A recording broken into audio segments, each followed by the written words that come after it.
Hey, amazing people. Today, what we're going to do is we're going to look at the zero index and power of a power rule. Now, what this is this is a way of understanding indices when either they are to the power of zero and understanding what's happening under those circumstances, or alternatively, it's also when you are dealing where you have a power of a power. Now, to begin with, what we'll do is we start with a power of a power. Now, power of a power is where you've got, say, a squared, and then we have brackets around that, and then it's got a power of, say, 5. Now, as we apply this, we can do this in one way where we are expanding what's in the brackets first and then bringing it back together again. So if we do that, that means we're going to have, in this case, a squared times a squared times a squared times a squared times a squared. And you can see that we've got 5 a squareds here to represent that power of 5. Then if we went further, we can expand each of these. So we're going to have a times a times a times a times a times a times a times a times a times a. And we're expanding it all out. Now, if we look at this here and look at what we've got a as our base, and there are 10 a's now that we have here. So it's going to be to the power of 10. Another way, though, we can think about this is we can go back a step. And if we look at this line here, we've got a power of 2, 2, 2, 2, and 2. So that's 2 plus 2 plus 2 plus 2 plus 2, which also adds up to that power of 10 that we've got. Now, if we want to skip ahead here, what we can do is we can go back to here. We've got a to the power of 2 all to the power of 5.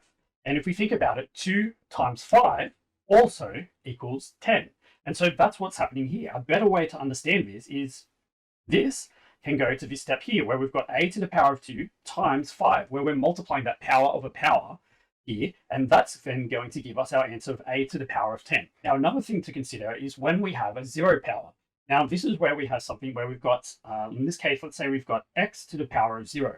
Now, whenever you have something to the power of 0 like this, what we say is that this is equal to the number 1.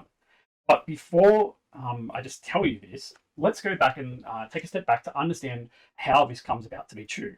Now, if we take any number, let's say we've got the number 5, and we divide that number by 5, 5 divided by 5 is equal to 1.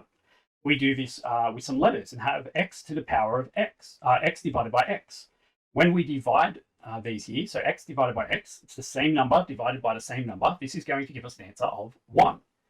Now, if we go further, this time I'm going to give some powers to x. This time we're going to have x to the power of 5, and I'm going to divide that by x to the power of 5. Now, using the index laws we already know, what happens in this case is we do x of 5 minus 5 in this case. So when we do that, what that does is that gives us x to the power of 0 in this case. But another way of thinking about this is we have x to the power of 5 divided by the exact same thing of x to the power of 5. And so we've got the same thing divided by the same thing. Now, another way of thinking about this, if I write this in expanded form, we're going to have 5x's along the top over 5x's along the bottom as well. Now, in this case here, for every x we have up the top in the numerator of the fraction, we can also cross out one in the denominator, the bottom of the fraction, because they are cancelling each other out here. So for this x up here, this x down here can go away. This x up here and this x here can go away. And so each of these is going to cancel the other x out. And so as a result, each of these x's then is then replaced by a number 1 in this case. So if we look at this instance, what that means is we've got 1 times 1 times 1 times 1 times 1 up the top and the same down the bottom. That's going to give us a response of 1 over 1, which simplifies to just the number 1. So based on this here, what we can say is that any value to the power of 0 can be equal to 1, which is what we've shown here. And so this is the general rule that we apply.